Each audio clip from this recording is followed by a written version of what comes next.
Olá, pessoal, seja bem-vindo. Estamos gravando mais um programa Fique por Dentro e o Márcio tem um recadinho para vocês. É isso aí, pessoal. Para você que ainda não é inscrito no canal do Cindy Guardas SP no YouTube, não perca essa oportunidade. Inscreva-se agora. Já aproveita e já clique aí no sininho de notificações. Curta, comente, compartilhe, deixa um like aí pra gente.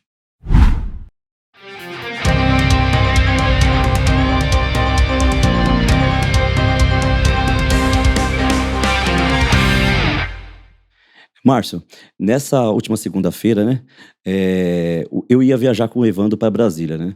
E eles estão lá fazendo um trabalho e eu acho que eles têm algum recadinho para nós. É isso aí. Na verdade, o Vilar, né?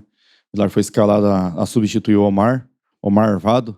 Ia com o É, Evandro. O Malvado teve algum compromisso aqui de médico. faculdade, médico e tal, ficou, e o Evandro viajou com o Vilar. Aliás, eles devem passar 2 semanas em Brasília.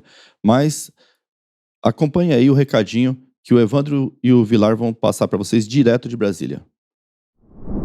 Bem, pessoal, estou eu em Brasília acompanhado do nosso diretor Vilar e durante a semana trabalhando em diversas pautas, né, de interesse das guardas municipais, da GCM de São Paulo.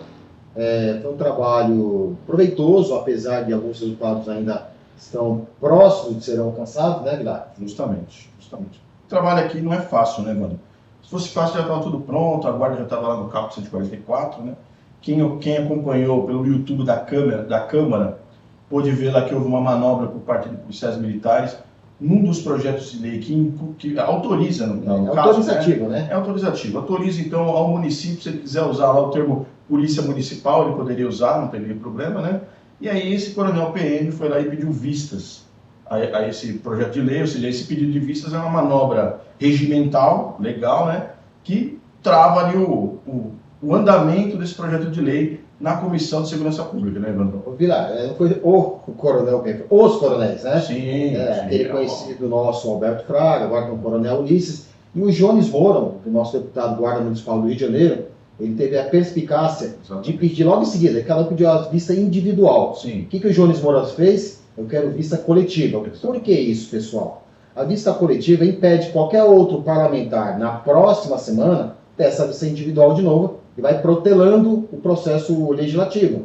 Então foi uma pegada boa, mostra que ele está atento à defesa, né, dos interesses da categoria, e isso vai proporcionar na próxima semana a votação desse projeto. Como diz o Vilar, ele é autorizativo, ele permite que o município que queira adotar o nome Polícia Municipal. Diferente do que aconteceu em São Paulo, todos os colegas sabem, né, que o então prefeito Dória, verbalmente, sem nenhum decreto, nenhuma portaria, mandou lá colocar o nome Polícia Municipal. Adesiva lá. E aí, associações de policiais militares entraram com a ação. Primeira coisa que o juiz pediu, o que foi, Vilar?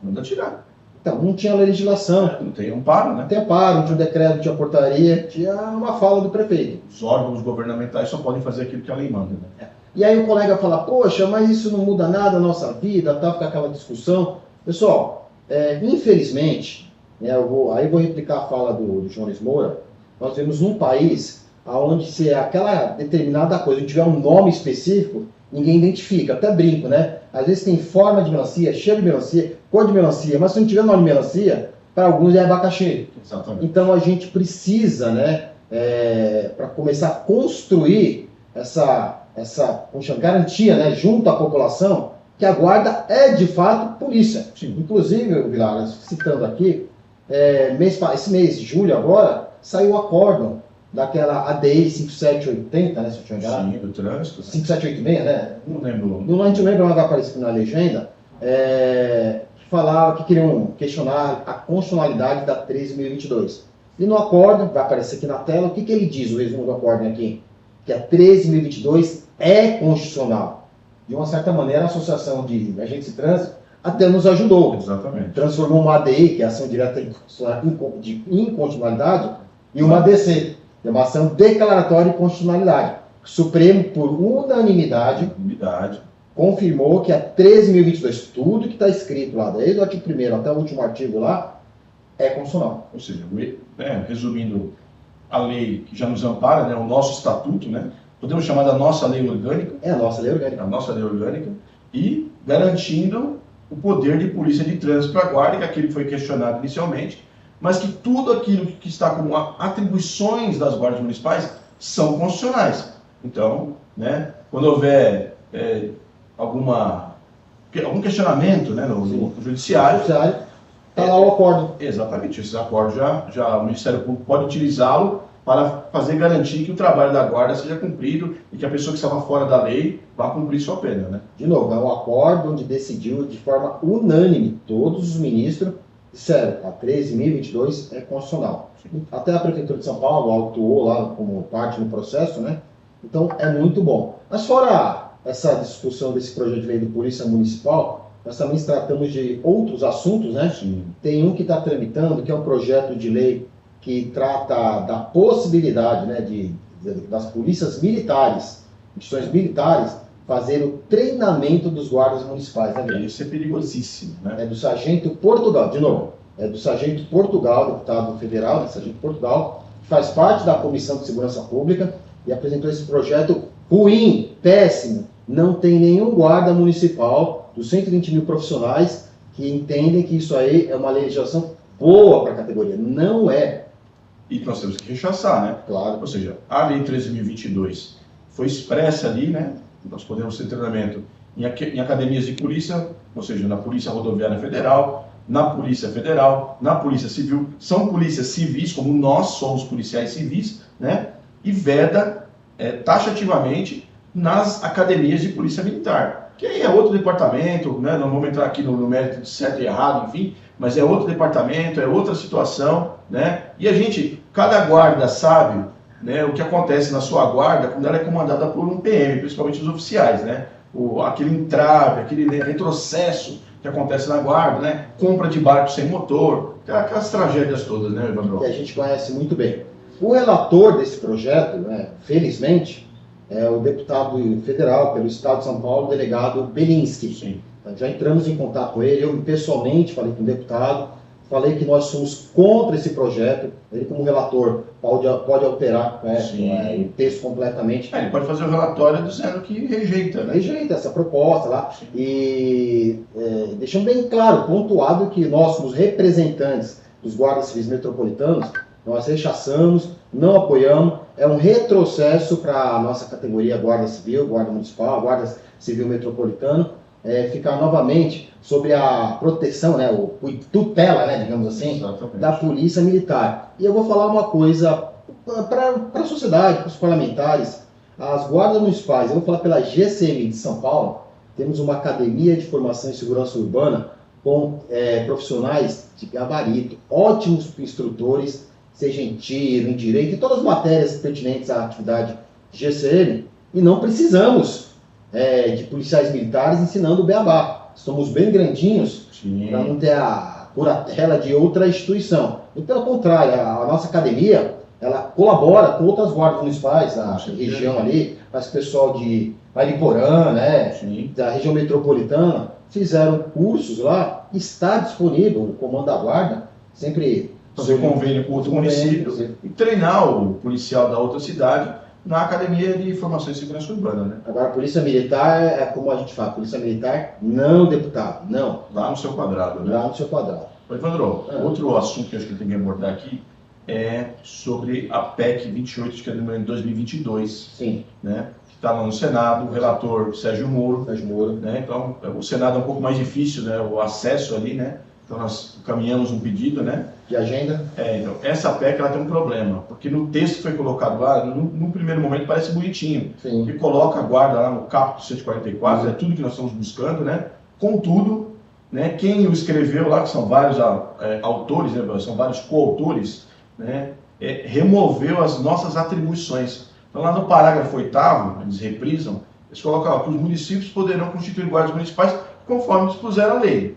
Olha, todas as forças que estão no 144, no caput, tem nos incisos as suas atribuições. Atribuições básicas, né? E são as atribuições que definem a Guarda Civil Municipal, a Guarda Civil Metropolitana, a Guarda Municipal como polícia. Como bem colocou o nosso deputado Jones Moura lá quando fez o seu discurso na Comissão de Segurança Pública. Então nós estamos muito atentos a isso, estamos buscando, né, o Sérgio Moro, né, como disse, é um pouco mais difícil de entrar lá, né? Mas assim que for autorizado conversar com o Sérgio Moro, nós vamos encaminhar uma proposta para que ele recoloque, ele como relator, recoloque as atribuições lá, e aí pode prosseguir a PEC, que fora isso é uma PEC muito boa, né? Ó, pessoal, do ponto de vista jurídico, né, a Constituição ela cria regras gerais, depois vem as leis. As leis elas especificam, elas vão dando as minúcias, né, de tudo que existe, das atribuições dos agentes públicos, órgãos públicos. Não pode deixar em aberto na Constituição, porque, vamos ser bem sinceros, bem práticos, né, Vilar? Tenho 31 anos de idade, tivemos prefeitos, né? 31 de guarda, né? De idade Desculpa, você tem bem mais. Tô diminuindo aqui. 31 anos de guarda, tivemos prefeitos aqui que foram muito ruins para a GCM. Sim. Não, péssimos. Péssimo. Imagine um prefeito desse, que fica a critério dele definir a atribuição da GCM de São Paulo. Qual atribuição você queria dar, hein? Da pior possível. A pior possível. Pior possível. Então, a gente precisa trabalhar isso. O Sindiguardas, através da FENAGuardas, né, que tem integrante da FENAGuardas, está aqui trabalhando nisso aí. Tem eu, o Vilar, o VEC, o pessoal de Limeira, do Brasil inteiro, né? São 22, né? 21 sindicatos de Perdão. todas as regiões do Brasil estão aqui para trabalhar, para fazer essas adequações. Tem que estar full time aqui, tem que estar em cima, porque senão acontece o que aconteceu com a medida provisória 1153, que foi aprovada, inclusive, no Congresso Nacional. Sim. Se a gente não corresse atrás para pedir o veto ao presidente Lula, hoje nenhum guarda municipal estaria multando, atuando no trânsito. E perder atribuição, perder moeda de troca para negociar salário e outras coisas mais, né, Guilherme? Exatamente. Olha, Carlão, são assustadores esses assuntos que o Evandro e o Vilar, com muita propriedade, trataram lá em Brasília. Eu vou falar sobre a PEC.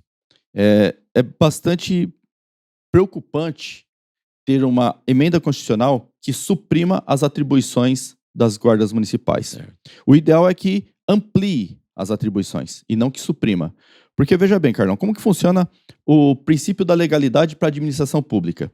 A administração pública só pode fazer aquilo Que está em lei. ou seja, se não existe uma lei prevendo alguma função para a administração pública, ela pode fazer? Não, não. Então, vamos supor, não existe uma lei hoje que defina que a administração pública possa sacrificar cachorros que estão soltos na rua. Ela pode fazer isso? Não. Se não tivesse essa lei para o cidadão, ele poderia, né? Isso. Agora, nós, agentes públicos, não podemos. Exatamente. Essa é a questão. A gente está tratando do princípio da legalidade. Se a Constituição Federal não dá uma atribuição à Guarda Municipal, o que vai acontecer? Mesmo que o município queira legislar e falando assim, eu estou dando essa competência, o próprio Ministério Público vai falar assim, essa competência é inconstitucional porque não tem fundamento, não tem amparo pela Constituição Federal. Certo? E aí, assim, você tem uma Guarda Municipal que não tem competência, não tem atribuição, é uma Guarda Municipal fadada ao fracasso. Né? Quem faz esse tipo de redação, Carlão, não faz à toa. Não faz à toa. O cara sabe que isso vai dar problema. Ele sabe. Então, é assim, se quer ampliar as atribuições das guardas, vai lá e coloca lá. Para proteger bens, serviços, instalações, pessoas e mais o que quiser colocar. Pode colocar uma porrada de competência. O que não pode é subtrair. Né? Então, a gente tem que tomar muito cuidado com esse tipo de PEC, né? E ainda bem que o Vilar, o Evandro, aliás, a FENAGuardas está muito atento em Brasília. Agora, Carlão, esse PL 1109, do tal do deputado Sargento Portugal, pelo amor de Deus, né, Carlão? Terrível. Ó, mexer na 13022. Vamos tentar entender o espírito da 13022. Essa lei, ela não quer guarda militar. É simples assim, ela quer guarda civil, ela não quer guarda militar. Ela proíbe que se use os mesmos emblemas, os mesmos discos. Ela proíbe que se tenha um espelhamento da polícia militar nas guardas municipais. A tal estética, né? A estética proíbe a estética militar. Pra que diabo que eu vou colocar os guardas municipais para se formar em escola militar? É terrível, cara. Não, o cara ele quer tirar a essência da lei. Não, e você vê, em vez da gente estar discutindo como melhorar esse sistema de segurança pública, nós aqui da guarda, tem que ficar brigando com esses projetos malucos. Pra não andar pra trás. E é terrível. E você fica patrulhando a rua, fazendo policiamento aí nos municípios, e tem que ouvir do cidadão todo confuso o que a gente faz. Justamente. A gente tá aí com 9 anos da edição da 13022, 9 anos da edição da Lei 13022. Então, a gente já tem guardas municipais, Brasil afora, com uma nova estética. E todas as guardas que passaram pelo crivo, pelo comando, pela gestão da Polícia Militar sabem do que eu tô falando. Sabem o quanto foi traumática esse tipo de gestão para as guardas municipais. Em São Paulo, a gente conhece muito bem como é que funciona a gestão desse povo aí. Então, gente, para que um camarada faz um projeto de lei para colocar a formação das guardas municipais nas academias militares? Ele quer ajudar as guardas? Duvido. Para não falar um palavrão aqui, eu duvido. Não, e é revoltante. O guarda, ele quer ser guarda. Ele quer atender o cidadão. Ele quer que o cidadão use os serviços do município. Ele quer que o cidadão consiga usar os equipamentos do município tranquilo. E é para isso que ele está lá, para proteger. Se tiver alguma coisa que vai fazer com que ele não possa usar esse serviço ou utilize as instalações, nós vamos estar lá.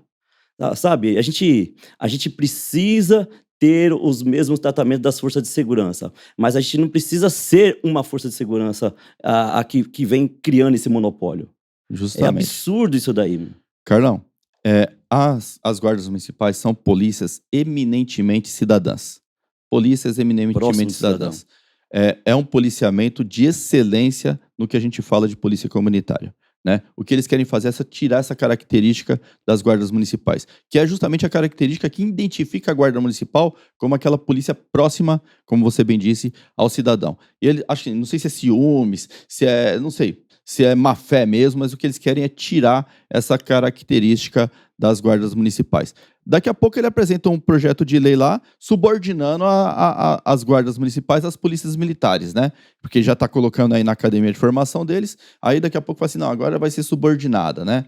Então, tem o dedo de militar? Toma cuidado. Você que é guarda municipal, tem o dedo de militar? Toma cuidado. Esses camaradas não escrevem nada à toa. Nada. Não pode falar que não são inteligentes. São inteligentes sim. Mas, é a inteligência voltada para o interesse deles. Não voltado para o interesse da sociedade, não voltado para o interesse seu, que é guarda municipal, guarda civil metropolitano, tá? Toma cuidado com esse tipo de PL. Ficar apoiando esse tipo de PL aqui, ó, é você dar um tiro no pé, no jargão que a gente fala, né, Carlão? É verdade. Nós da Guarda Civil reconhecemos a importância, né, da Polícia Militar, do trabalho que esses coronel fazem. A gente sabe, porque tem crimes que eles têm know-how, né? Crime de roubo a banco. São crimes que eles excedem aí os municípios, que nem o crime de tráfico, que a Polícia Militar está mais envolvida junto com a Polícia Civil, com a Polícia Judiciário.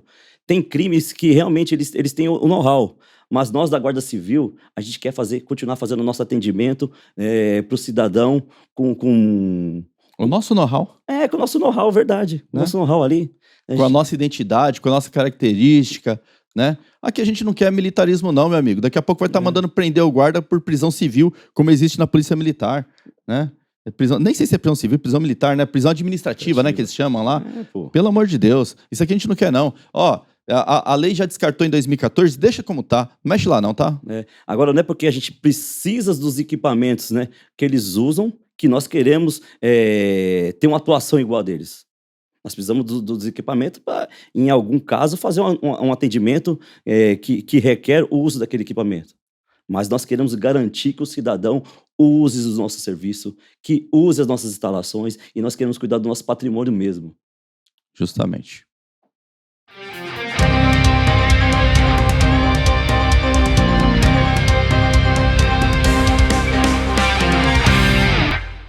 Bom, nesse bloco estamos gravando com o companheiro Rafael e vamos falar do 4º seminário de violência doméstica, promovido pela Secretaria Municipal de Segurança Urbana, obviamente capitaneada pela IDEMAS, Inspetoria de Defesa da Mulher e Ações Sociais, né, IDEMAS. O tema do seminário é Educar para romper a cultura da violência. Nós participamos desse seminário, né, Rafael? Aliás, Exatamente. estamos participando, que ainda está em andamento, né? E assim, estrutura, nota 10, né? Nota 10. No padrão que a Guarda Civil Metropolitana merece, né? Diga-se de passagem, como foi inclusive muito bem lembrado para o nosso companheiro Carlão, você não está vendo, mas ele está aqui do nosso lado, né? A excelência é tão grande pelo fato de que a gestão é de guarda para guarda. Se fosse um coronel, certamente seria um fracasso, né? Como o Márcio disse no bloco anterior, né? Nos blocos anteriores, fracasso não por falta de inteligência, mas pelo comportamento predatório que nós vimos aqui em São Paulo nos últimos anos. Mas voltando lá no seminário, né? Um seminário excelente num tema tão atual que é o enfrentamento sobre a violência doméstica, né? Márcio, eu, Carlão, Rademacher, estamos nos desdobrando, inclusive, para poder estar lá e estar aqui ao mesmo tempo, né, Márcio? Isso. Saímos correndo de lá para poder vir aqui gravar o Fique por Dentro. Daqui a pouco a gente está lá de novo. Tá lá de novo. Amanhã tem de novo, né? Por quê? Porque nós precisamos romper esse cenário de violência contra a mulher. O cenário do machismo estrutural, da violência estrutural que está, inclusive, impregnado na nossa sociedade desde a época da criação. Né, Márcio? E quem não teve a oportunidade de assistir esse seminário, não perca a próxima, porque as palestras são excelentes. O seminário foi aberto lá por autoridades, o prefeito de São Paulo, Ricardo Nunes, vereadoras, a Sandra Tadeu, a Sandra Santana, estiveram lá presentes, a Juliana, assim, uma série de autoridades fizeram a abertura. E foi na noite, né, na quarta-feira à noite e tal, Exatamente. a apresentação da banda da Guarda Civil, juntamente com a banda de segurança do metrô. Excelente. É lindo demais de se ver. Mas na hora que pega as palestras, meu amigo, aí você vê a diferença, a informação concreta, a informação estudada. Ali, a palestrante menos graduada ali é mestrada 2 vezes. É verdade. Né? A maioria dos palestrantes, todos doutorados no assunto que trata de violência. E eles contam toda a história, né? Da cultura da violência, né? E de como que isso vem atingindo a sociedade ano a ano e tal. O prefeito Ricardo Nunes fez um apontamento muito interessante, porque iniciou-se o seminário falando que no primeiro semestre de 2023, a violência contra a mulher aumentou em 35% no estado de São Paulo, né? Exatamente. E o prefeito Ricardo Nunes, ele fez uma reflexão. Será que aumentou o número de casos ou será que anteriormente eram subnotificados? Não se notificavam a quantidade exata do que realmente existia de casos de violência contra a mulher. Isso precisa ser realmente estudado. Foi uma reflexão assim que eu guardei para mim. E hoje, nas primeiras palestras ali, tudo que é falado a gente consegue aproveitar. Nota 10, o seminário. Tem que parabenizar a secretária Elza, que está à frente do Seminário de Segurança Urbana. Aliás, ela está lá todos os dias, né? Exatamente. Ela se despe da secretaria para poder estar ali acompanhando. Eu achei muito interessante que ela vai lá fileira por fileira conversar com as pessoas, ver se as pessoas têm alguma dúvida, alguma colocação, que é debate, né? Sim. Eu achei muito bacana, assim, maravilhosa essa postura da secretária durante a apresentação do seminário. E, assim, o que a gente viu foi casa cheia, né, Rafael? Exatamente. Casa cheia todos os dias, né? Eu acredito que o dia que teve menos pessoas ficaram uma pequena fileira de cadeiras vazias. Ou seja, certamente foi aquele companheiro que se cadastrou no evento e por algum motivo não pôde ir, né?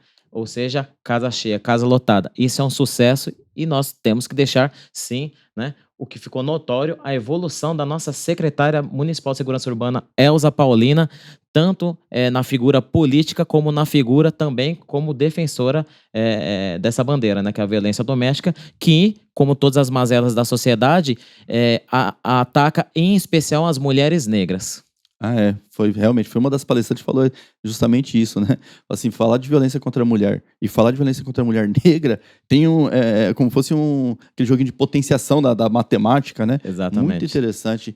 E eu notei a participação de várias guardas municipais do estado de São Paulo e até de fora. Tinha um colega lá, o comandante da Guarda Civil, eu não lembro se o nome é Cesário de Abreu, é lá do Rio de Janeiro, que ele falou que é bem próximo lá da capital, e a gente fez bastante conversa ali e tal. Isso. Então você vê que a participação, a adesão ao seminário, já estamos no 4º, né? Isso. Foi muito grande e esperamos que o 5º, e o 6º e o 7º, assim, tenha cada vez mais adesão, porque, Exatamente. gente, vale muito a pena assistir. Vale muito a pena. A gente sai dali abastecido de informação, carregado de informação, a gente aprende muito com os palestrantes, aprende muito com o debate que se faz, né? E é necessário debater, né? Pontos de vista e tal. É show de bola o seminário. Parabéns ao município de São Paulo.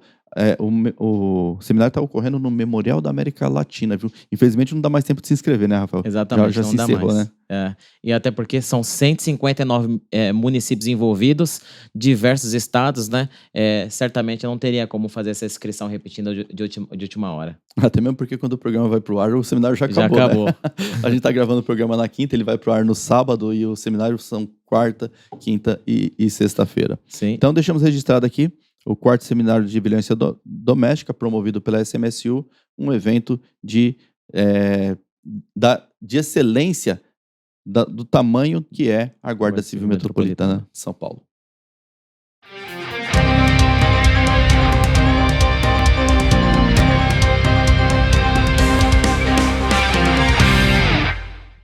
Márcio, nessa semana saiu no Diário Oficial uma nulidade de abono permanência de um colega. Você consegue explicar para nós o que ocorreu?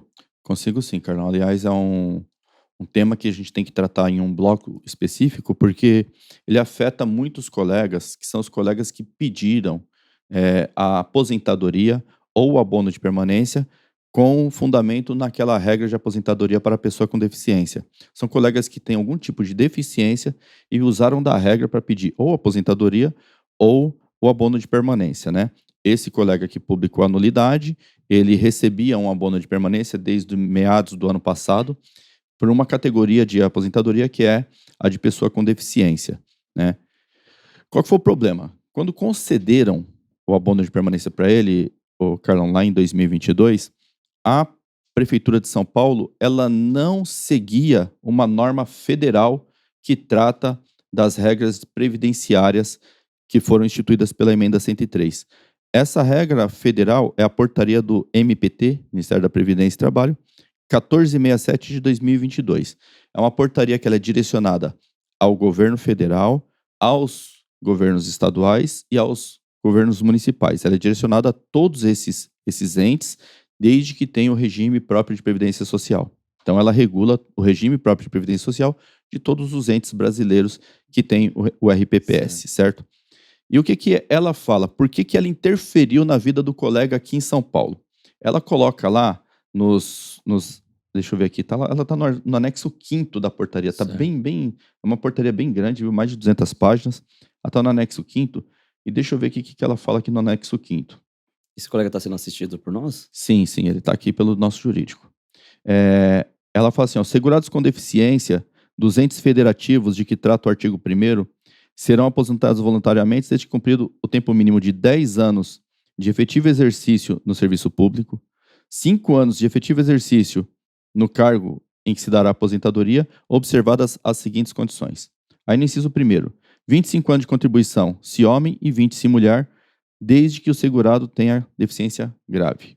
Inciso 2º, 29 anos de contribuição, se homem, e 24 anos se mulher, se a deficiência for moderada. Inciso 3º, 33 anos de contribuição, se homem, e 28 de contribuição, se mulher, se a deficiência for leve. E tem uma regra geral que é aos 60 anos de idade, se homem, ou 55 mulher, e tempo mínimo de contribuição de 15 anos, na condição de segurado com deficiência. Ou seja, se o camarada tem 60 anos de idade, homem, ou 55 mulher, e ele tem 15 anos contribuindo na condição de deficiente, ele pode se aposentar independente da classificação da deficiência, seja ela moderada, leve ou grave. Qual que é o problema que deu nesse dispositivo que o município não aplicava e passou a aplicar? Lá no parágrafo único está escrito: o tempo mínimo de contribuição previsto nos incisos 1 a 3 do caput deve ser cumprido na condição de pessoa com deficiência. É isso. Então, para aquela regra que exige, a regra leve, ela exige 33 anos de contribuição do homem e 28 da mulher. Para essa regra, não basta que você tenha 33 anos de contribuição. Tem que ser 33 anos de contribuição na condição de deficiente, né? Então, vou dar um exemplo aqui de um colega que ele ingressou na guarda em 1986. Da primeira turma lá, ele entrou na guarda em 1986. E trabalhou até 1995. E em 1995 ele sofreu algum acidente e adquiriu algum tipo de deficiência, tá? Então, de 86 a 1995, a contribuição é normal. A partir de 1995, passa a ser uma contribuição na condição de deficiência. Tá? Então, 95, 2005 faz 10 anos, 2015, 20 anos, 2022, 22 anos, né? 15 mais 7, 22. 2023, 28 anos, 28 certo? anos. Com 28 anos, ele ainda não atinge a regra que pede 33. Então, tem que ter a contribuição total na condição de deficiente. Foi por isso que afetou a vida do colega.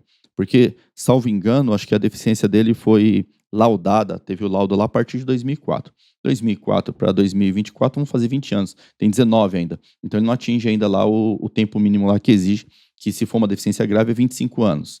Né? Então, por isso que afetou. O município de São Paulo não aplicava essa norma. Não aplicava.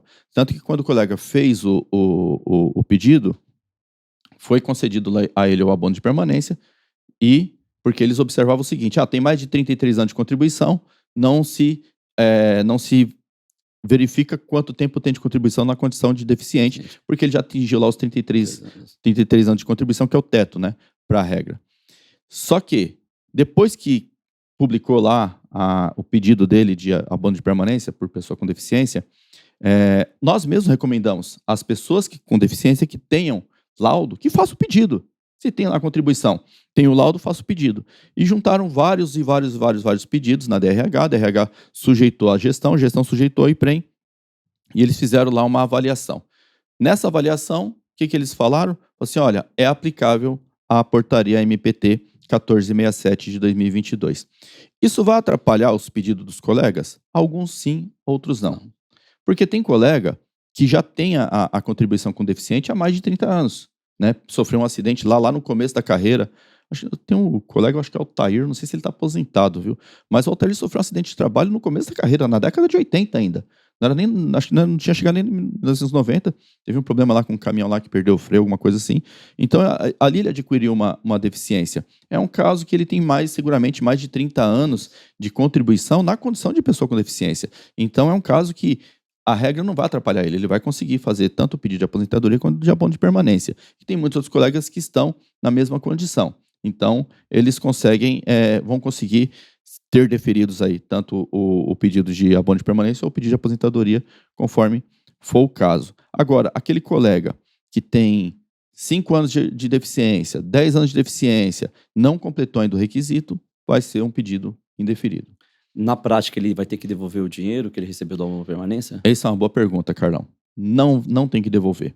Não tem que devolver pelo simples fato que ele é recebedor de boa-fé. Ele é recebedor de boa-fé, o vencimento tem natureza alimentar e ele torna-se irrepetível. Então, provavelmente, acho que o município nem vai estornar esse valor, mas se estornar também, a gente entra com mandado de segurança e vai impedir que se cobre esse valor, porque ele não tem que devolver, porque ele é recebedor de boa-fé. Ele deu causa ao erro? Não. Quem que, se foi um erro de interpretação de norma, quem que interpretou errado? A administração pública, não foi ele. Então, ele não deu causa ao erro. Quem errou foi a administração pública. Ele não tem que devolver nenhum real. O que ele tem que fazer é continuar contribuindo até adquirir o requisito, cumprir o requisito e aí sim, novamente, pedir a aposentadoria ou abono de permanência pela questão de pessoa com deficiência.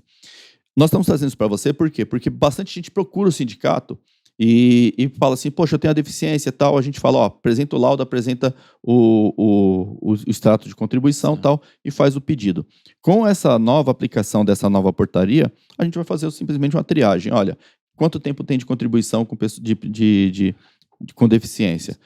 O seu laudo, ele está classificado como leve, moderado ou grave? Se está classificado, já facilita a vida. Se não tiver classificado, tem que pedir para que se classifique, né? Aí diminui o tempo de contribuição. Então, na verdade, o que eles estão fazendo é tornando um pouquinho mais dura uma regra que já serve para facilitar aí a vida do servidor público que tem deficiência. Né?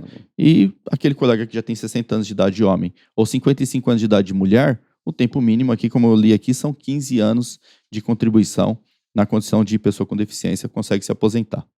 Né? E o cálculo não é ruim, viu? É 100% da média. Nossa. Não é um cálculo ruim, é um cálculo que até que não fica longe do último salário. Bacana.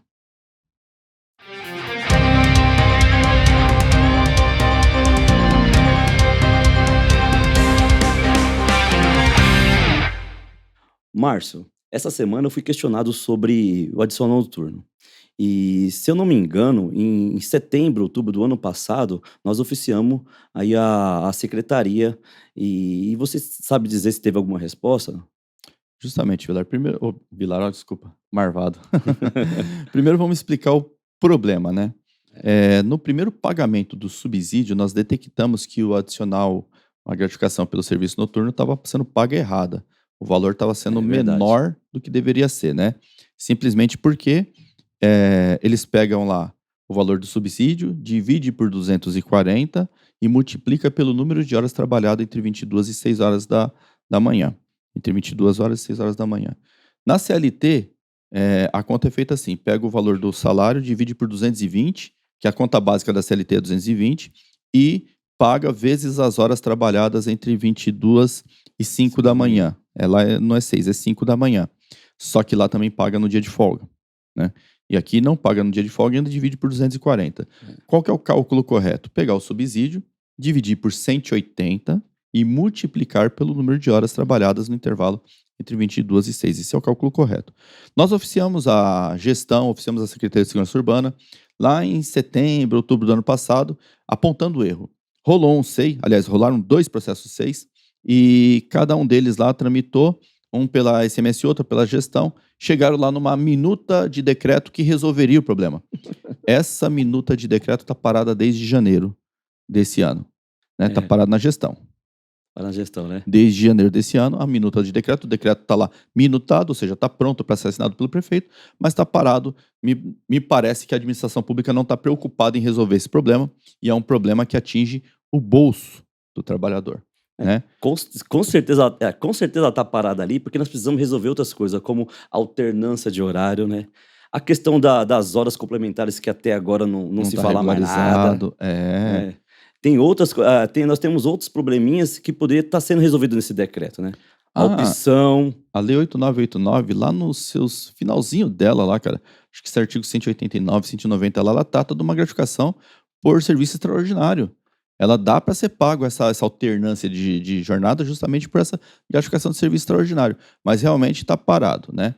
Dada a inércia, dada a morosidade da administração pública, o que nós vamos fazer? Vamos provocar. Com certeza. E, pessoal, eu acredito que eu e o Márcio, talvez na próxima semana, nós vamos fazer um programa falando da portaria 61, da folga mensal garantida, da atividade física, né? Porque são dispositivos muito importantes, né? Que está muito ligado com a saúde mental do trabalhador, com a fadiga, né? Que é o descanso, com a questão da sociabilidade, como ele vai se socializar na sua folga com a sociedade, para não ocorrer o que ocorreu essa semana, né? Para evitar o que ocorreu essa semana. Então, semana que vem, provavelmente, ou nos próximos programas, nós vamos falar um pouquinho mais sobre isso daí, né?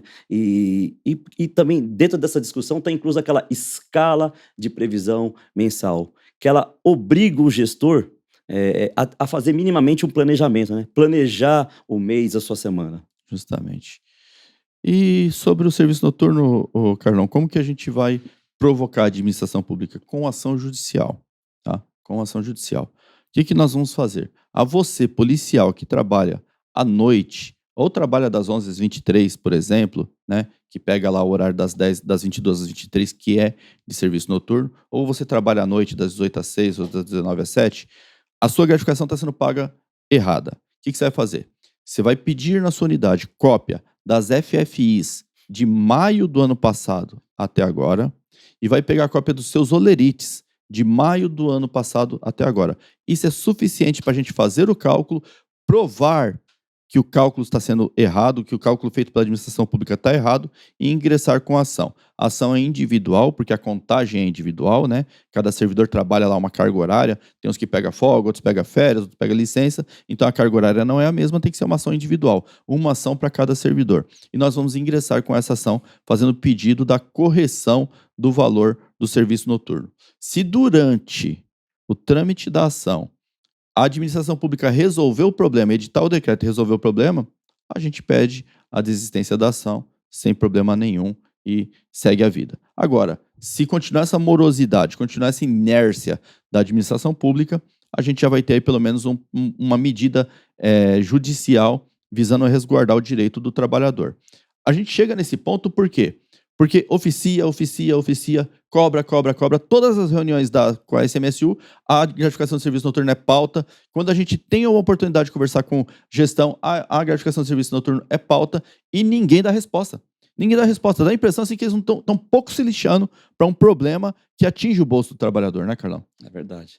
É bom também que vai acumulando uma poupancinha pro colega também, né? Forçado, mas fazer o quê, né? Justamente. Então, a você que trabalha à noite ou trabalha até as 23 horas, procure o sindicato. Peça aí a FFI, Folha de Frequência Individual, de maio do ano passado até agora, peça os olerites, ou melhor, imprima os olerites lá que você tem lá no seu sistema de maio do ano passado até agora e a gente vai propor a ação judicial para você.